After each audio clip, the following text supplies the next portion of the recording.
ان اللہ لا یغفر ان یشرک بہ ویغفر ما دون ذلک لمن یشاء ومن یشرک باللہ فقد افترى اثما عظیما۔ سورہ النساء آیت نمبر 48۔ اللہ تعالیٰ نے ارشاد فرمایا،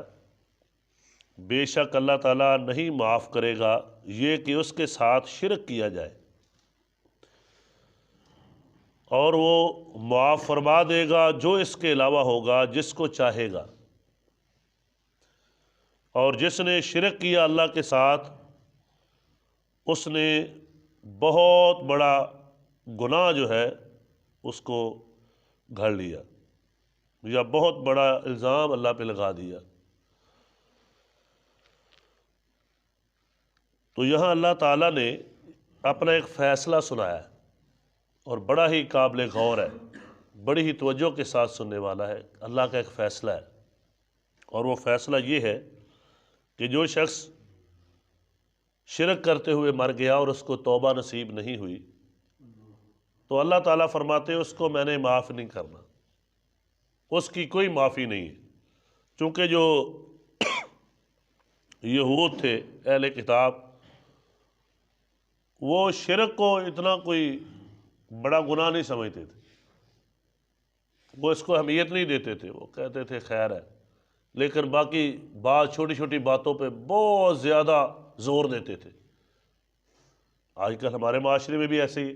کوئی چیزیں ہیں، نہ وہ فرض ہیں نہ وہ مستحب ہیں، ٹھیک ہے، اور ان کو خود ہی ثواب بنایا ہوتا ہے، اور اس پر اتنی پابندی ہم کرتے ہیں کہ شاید اس کے بغیر جنت ہی نہیں ملے گی۔ یہ ہمارے معاشرے میں ہے، لیکن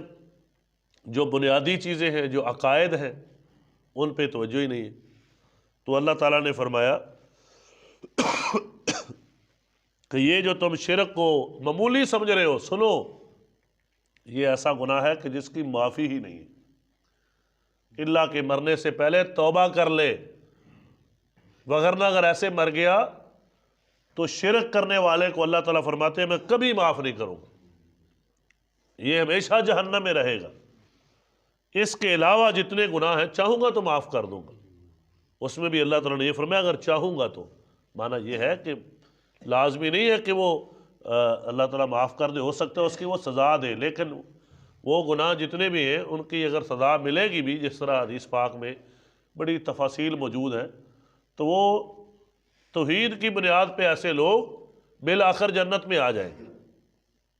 جہنم کے اندر اگر ان کی سزا ہوگی بھی تو ایک مدت کے لیے، ویسے تو وہاں 1 منٹ کی سزا جو ہے وہ بھی کوئی برداشت نہیں کر سکتا، اللہ تعالیٰ سب کو مکمل طور پہ محفوظ فرمائے۔ لیکن یہ ایک فرق ہے کہ ایک آدمی ہمیشہ جہنم میں رہے گا، اور کچھ وہ ہوں گے کہ جو جہنم سے نکال لیے جائیں گے۔ بنیاد کیا ہوگی کہ شرک نہیں کیا، اس کے علاوہ ان کے گناہ ہیں۔ لیکن اگر بہت سارے ایسے بھی ہوں گے کہ اللہ تعالیٰ جس ان کو چاہے گا ان کو بالکل معاف بھی کر دے گا، تو یہ اللہ تعالیٰ کی چاہت پہ ہے۔ لیکن یہاں جو اللہ تعالیٰ بتانا چاہتے ہیں وہ یہ ہے کہ شرک جو ہے جس کو تم نے معمولی سمجھ رکھا ہے، یہ معمولی نہیں ہے، یہ اصل تباہی ہے، یہ اصل بربادی ہے، اس کی معافی نہیں ہوگی۔ اور اسی طرح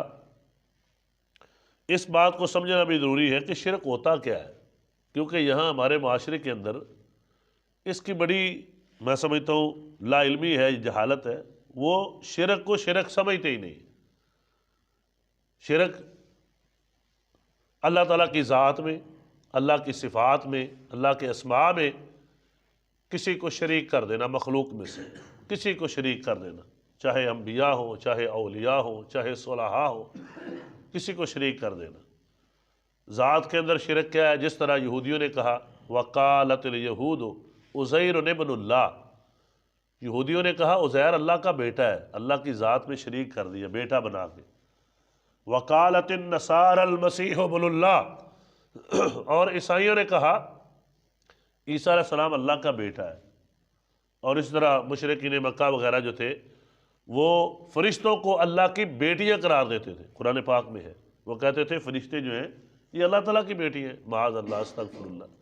تو یہ اللہ کی ذات کے اندر شریک ٹھہرا دیا گیا۔ اور کچھ ہے صفات میں کہ اللہ کی جو صفت ہے وہ کسی کو دے دینا۔ اللہ تعالیٰ کی صفت ہے، اللہ رحمان ہے، رحیم ہے، کریم ہے، تو یہ اگر کسی کے بارے میں وہی عقیدہ جس طرح اللہ ہے اسی طرح فلاں بھی ایسے ہی ہے، تو یہ اس کی صفت میں شرک ہو جائے گا۔ اس کی صفات میں جس طرح اللہ تعالیٰ سے ہم دعا کرتے ہیں، یہ اللہ کی صفت ہے کہ وہ سننے والا، عطا کرنے والا ہے،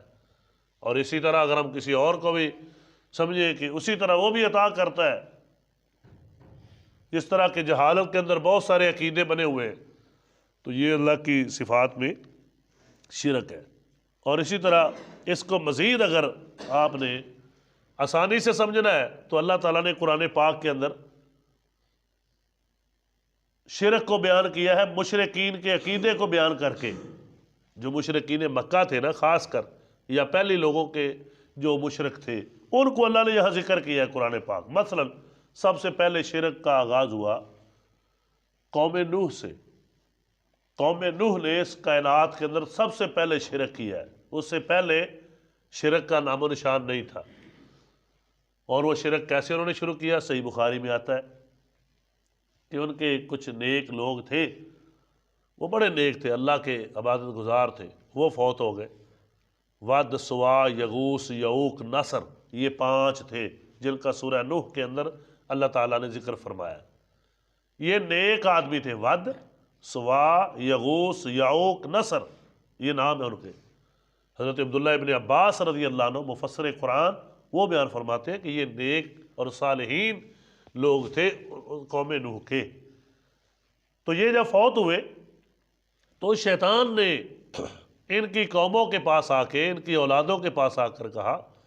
کہ ان کی تصویریں بناؤ، مجسمے بناؤ اور اپنے گھروں میں لٹکاؤ، وہاں رکھو، تاکہ تم ان کو دیکھتے رہو گے اور تمہیں یاد آتی رہے گی کہ یہ اللہ کے عبادت گزار تھے تو ہم نے بھی عبادت کرنی ہے۔ تم دیکھتے رہو گے، تمہیں یاد رہے گی اور تم عبادت کرتے رہو گے۔ قوم نے ایسے کیا، ان کو دیکھتے اور پھر ان کو بھی جذبہ پیدا ہوتا اور وہ عبادت شروع کر دیتے۔ اب جب یہ نسل فوت ہو گئی تو اگلی نسل آئی، تو اب شیطان پھر ان کے پاس آیا اور یہاں سے شرک کا ابتدا ہوئی۔ اس نے کہا تمہارے جو بڑے تھے نا وہ ان کی عبادت کرتے تھے، تم صرف ان کی طرف دیکھ کے عبادت اللہ کی کرتے ہو، وہ ان کی عبادت کرتے تھے، یہ ان کے معبود تھے، یہ الہ تھے۔ تو اب اس قوم نے شیطان کی اس بات کو مان لیا اور وہاں سے ود، سوا، یغوث، یعوق، نصر، ان کو الہ مان لیا گیا، معبود مان لیا گیا۔ ان کے مجسمے بنے ہوئے تھے، بت جس کو ہم کہتے ہیں، اصل میں تو وہ تھے نا، بت تو ایک سامنے ہوتا ہے اس کی تصویر، اور اصل تو وہ ہوتا ہے جس کا بت ہوتا ہے۔ تو وہ اصل ان کی عبادت ہوتی ہے۔ بتوں کی عبادت بھی گویا کہ انسانوں کی عبادت ہے، کیونکہ وہ بت جو ہے صرف ایک پتھر نہیں ہوتا، بلکہ وہ پورے کا پورا اس کے ہاتھ بنائے ہوتے ہیں، اس کی آنکھیں ہوتی ہیں، وہ کسی نہ کسی کا ہوتا ہے۔ جس طرح آپ میوزیم میں جائیں، وہ جو ہندو تھے وہ بدھا ان کا معبود تھا، اس کا بت ہے، وہ ایک انسان تھا۔ اور اس طرح بدھ مت پورا مذہب ہے ان کا، اس کو وہ پوجتے ہیں آج بھی۔ ٹیکسلے میں گیا تو وہاں وہ پڑے ہوئے تھے، لاہور میں بھی پڑے ہوئے۔ تو وہ انسان یہ نہیں ہے کہ ایسے ہی بنا لیا، بلکہ وہ پورا اس کا نقش نیر بناتے تھے کہ فلاں آدمی ہے، یہ اس کا بت ہے، تو اصل اس کی پوجا ہوتی ہے۔ یہ بت بھی سامنے یہ ہوتا ہے، لیکن اصل ہر کسی کا بت نہیں ہے کہ فلاں کا بھی بنا دو، فلاں نہیں، خاص لوگ وہ بھی، یہ جن صالحین ہیں، نیک ہے، جو وہ سمجھتے تھے کہ یہ ہمارے نیک ہے، جس طرح لات، عزا، منات، یہ لوگ مشرکین مکہ نے یہ لوگ تھے اور انہی کی تصویریں بنی ہوئی تھی۔ صرف ایک خاص پتھر نہیں ہوتا، یہ بات بڑی سمجھنے والی ہے، اصل وہ انسان ہوتا ہے، پوجا اس انسان کی ہو رہی ہے۔ سامنے یہ رکھا ہوا ہے کیونکہ وہ تو مر چکا ہے، اب وہ تو سامنے ہے نہیں، تو اس کی یاد کے لیے یہ رکھا ہوتا ہے۔ تو اللہ تعالیٰ نے پھر بتایا کہ یہ تھا شرک، کہ اللہ کے نیک بندوں کی پوجا شروع ہوئی، انسانوں کی پوجا شروع ہوئی، تو یہ شرک کی ابتدا تھی۔ اور اس کے بعد اللہ تعالیٰ نے مشرکین مکہ کا شرک بیان کیا ہے۔ وہ کیا کہتے تھے جب ان کو کہا جاتا کہ تم یہ جو اللہ کے نیک بندوں کی تصویریں مجسمے بنائی ہوئی ہیں، ان کے سامنے آ کے ان کی عبادت کرتے ہو تو اس کا کیا مقصد ہے؟ دیتا تو اللہ تعالیٰ ہے۔ تو قرآن پاک نے ذکر فرمایا، وہ کہتے تھے ما نعبدہم الا لیقربونا الی اللہ زلفیٰ، کہ ہم تو ان کی عبادت اس لیے کرتے ہیں کہ یہ ہمیں اللہ کے قریب کرتے ہیں، نہیں ہم عبادت کرتے ان کی مگر اس لیے کہ یہ ہمیں اللہ کے قریب کرتے ہیں۔ اب آپ یہاں سے ذکر دیکھیں، لیقربونا الی اللہ زلفیٰ، یعنی اصل اللہ ہی ہے لیکن یہ ہمیں اللہ کے قریب کرتے ہیں، درمیان میں ان کا وسیلہ ڈال دیا۔ تو اللہ تعالیٰ نے ان کے اس شرک کو یہاں ذکر کیا، حالانکہ وہ کہہ رہے ہیں کہ اللہ کے قریب ہو رہے ہیں ہم، اللہ سے یہ نہیں ہے کہ اللہ کچھ نہیں ہے، صرف یہی ہے، بلکہ کیا اصل اللہ ہی ہے، یہ صرف درمیان میں ایک واسطہ ہے، ان کے ذریعے ہماری سنتا نہیں ہے، ان کی موڑتا نہیں ہے، ہم تو گناہگار ہیں، ہم ان کے پاس آتے ہیں اور یہ ہماری بات اللہ کو پہنچاتے ہیں، یہی بالکل یہی معنی ہے، ما نعبدہم الا لیقربونا الی اللہ زلفیٰ، تو یہ تو ہمیں اللہ کے قریب کرتے ہیں۔ اور دوسری جگہ پہ فرمایا سورہ یونس میں، وَيَقُولُونَ هَؤُلَاءِ شُفَعَاؤُنَا عِندَ اللَّهِ، یہ تو صرف ہمارے اللہ کے سفارشی ہیں۔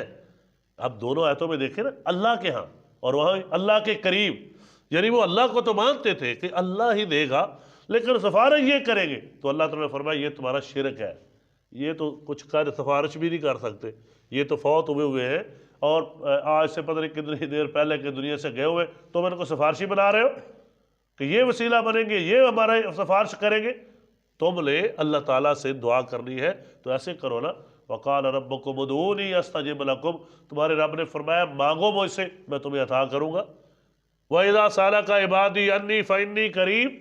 اے نبی صلی اللہ علیہ وسلم جب کوئی میرا بندہ میں اللہ کے بارے میں آپ سے سوال کرے تو فرما دیجئے میں قریب ہوں۔ اور دوسری جگہ فرمایا وَنَحْنُ أَقْرَبُ إِلَيْهِ مِنْ حَبْلِ الْوَرِيدِ، میں شاہ رگ سے بھی زیادہ قریب ہوں، یہ میرا علم ہے، یہ میری قدرت ہے، عرش پر مستوی ہونے کے باوجود میں شاہ رگ سے بھی زیادہ قریب ہوں، یعنی تیرے دل کی جو بڑی رگ ہے وہ بھی تو اس سے دور ہے، میرا علم میری قدرت تو اس سے بھی قریب ہے، میں اپنی شان جس طرح مجھے لائق ہے تیری شاہ رگ سے بھی زیادہ قریب، تو میں اتنا قریب ہوں، تو دور جا رہا ہے اور قریب والے کو جو ہے وہ کہتا ہے اس کے لیے مجھے یہ چاہیے وہ چاہیے، جس طرح سیڑھی کی مثال دی جاتی ہے، یہ چھت پہ چڑھنے کے لیے سیڑھی کی ضرورت ہے، وہ اللہ کے بندو اللہ کے لیے مثال نہ دیتے ہو۔ اللہ تعالیٰ فرماتے ہیں فَلَا تَضْرِبُوا لِلَّهِ الْأَمْثَالَ، 14واں پارہ ہے، فرمایا اللہ کے لیے مثالیں ایسی نہ دو، دنیا کی مثالیں اللہ پہ فٹ کر رہے ہو، جی ایس پی کو ملنا ہو تو چھوٹے کو ملنا پڑا، اللہ تعالیٰ کو ایس پی کے ساتھ ملا دیا، وزیر اعظم کے ساتھ ملا دیا، وہ اللہ تعالیٰ کی ذات ہے، وہ خالق ہے، وہ مالک ہے، لا تأخذہ سنۃ ولا نوم، یہاں تو سو اس کو ڈر ہے، خطرہ ہے کہ کوئی دشمن نہ آ جائے، آرام میں خلل نہ پڑ جائے، تو اس کو کیا کسی کا خطرہ ہے، اس کے آرام میں کیا خلل پڑے گا، وہ تو پوری کائنات کو سلا رہا ہے اور خود نہیں سوتا، پوری کائنات کو کھلا رہا ہے اور خود نہیں کھاتا۔ اس کی مثالیں ان سے دیتے ہو جو کھاتے بھی ہیں، جو سوتے بھی ہیں، جو پیتے بھی ہیں، جو دنیا کے کام بھی کرتے ہیں، جن کو بخار بھی ہو جاتا ہے، جن کو مشکلیں بھی آ جاتی ہیں، تو یہ مثالیں اللہ تعالیٰ کے لیے عجیب ہے، کیسی مثالیں لوگوں دے رہے ہو، اللہ تعالیٰ کے لیے ایسی مثالیں نہ دیا کرو۔ تو فرمایا کہ یہ تھا ان مشرکین مکہ کا شرک جو آج ہماری قوم کے اندر بھی یہ آیا ہوا ہے، لوگ بھی یہی مثالیں دیتے ہیں کہ جی یہ تو اللہ کے ہمیں قریب کرتے ہیں، یہ سفارشی کرتے ہیں۔ تو میرے بھائیوں ہمیں یہ چیز سمجھنی چاہیے، آخر اللہ تعالیٰ نے اتنی وضاحتوں کے ساتھ یہ جو قرآن پاک کے اندر ذکر کیا ہے اسی لیے کہ ہماری اصلاح ہو، اور اگر ہم نے ہی وہی چیزیں اختیار کر لیں جو تباہی ہے، جو بربادی ہے، جو شرک کے اندر آتی ہیں، تو پھر ہمارے اعمال کا کیا بنے گا؟ اللہ تعالیٰ فرماتے ہیں ہاں وَلَوْ أَشْرَكُوا لَحَبِطَ عَنْهُمْ مَا كَانُوا يَعْمَلُونَ، اگر شرک کر لیں تو اللہ سارے کے سارے عمل برباد کر کے رکھ دیتا ہے۔ یہ نہیں ہے کہ ایک بندہ بڑا اچھا اخلاق ہے، دنیا کے ساتھ بڑا اس کا اچھا سلوک ہے، لیکن وہ شرک ہے، کوئی فائدہ نہیں اللہ کے، اللہ اس کا برباد، حج کرے ہر سال جائے، عمرہ ہر مہینے کرے، روزے رکھے، صدقات کرے، لوگوں کے لیے بھلائی کے کام کرے، دنیا میں چرچے ہوں کہ یہ تو بہت ہی عظیم انسان ہے، لیکن شرک کرتا ہے، فرمایا اس کے ایک نیکی اس کے کام نہیں آئے گی، سارے عمل میں برباد کر کے رکھ دوں گا، کیونکہ اس کا عقیدہ شرکی ہے۔ جب تک توحید نہیں ہے، شرک کا خاتمہ نہیں ہے، اس وقت تک ایک بھی نیکی اللہ کی بارگاہ میں قبول نہیں ہے، اور یہ فیصلہ اللہ تعالیٰ کا ہے، کسی مولوی صاحب کا نہیں ہے، کسی مفتی صاحب کا نہیں ہے، جس نے اعمال قبول کرنے اس نے فرمایا لَحَبِطَ عَنْهُمْ مَا كَانُوا يَعْمَلُونَ، سارے عمل برباد کر دوں گا اگر شرک ہوا۔ تو اس لیے میرے بھائیوں ہمیں ضرورت ہے کہ ہم اپنے عقیدے کی اصلاح کریں، ہم قرآن پاک سے اپنا عقیدہ لیں، جس طرح انبیاء علیہ السلام کا عقیدہ اللہ نے بیان کیا۔ ہر مشکل وقت میں اللہ تعالیٰ کو پکار رہے ہیں، جب ضرورت ہے اللہ تعالیٰ سے مانگ رہے ہیں۔ اتنی عظیم ہستی ہیں، اولاد چاہیے۔ ابراہیم علیہ السلام، زکریا علیہ السلام کو دیکھ لیں، ایوب علیہ السلام کو دیکھ لیں بیماری کی حالت میں، یونس علیہ السلام کو دیکھ لیں مچھلی کے پیٹ میں،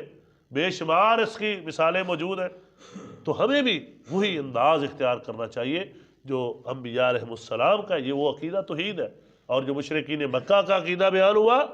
سفارشی ہیں، قریب کرتے ہیں، تو یہ شرک ہے جس کو اللہ نے یہاں بیان کیا۔ تو فرمایا وَمَن يُشْرِكْ بِاللَّهِ فَقَدِ افْتَرَىٰ اسْمًا عَظِيمًا، اس نے بہت بڑا گناہ جو ہے اس کو اپنے ذمے لے لیا اور اللہ پر بہت بڑا بہتان لگا دیا۔ کیونکہ شرک کرنے والا کہتا ہے یہ جی اللہ نے اس کو اختیار دیا ہے، یہ جی اللہ نے اس کو اختیار دیا۔ تو فرمایا یہ اللہ پر اتنا بڑا الزام لگا رہے ہو، اللہ اپنے اختیارات کسی کو دیتا؟ اس کے اپنے پاس اختیارات ہیں، وہ عظمت دیتا ہے، وہ شان دیتا ہے، وہ کرامتیں اور معجزے تو عطا کرتا ہے، لیکن اپنے اختیارات نہیں دیتا۔ یہی تو اس کی توحید ہے کہ جو اس کے اختیارات ہیں اس کے اپنے ہی ہیں،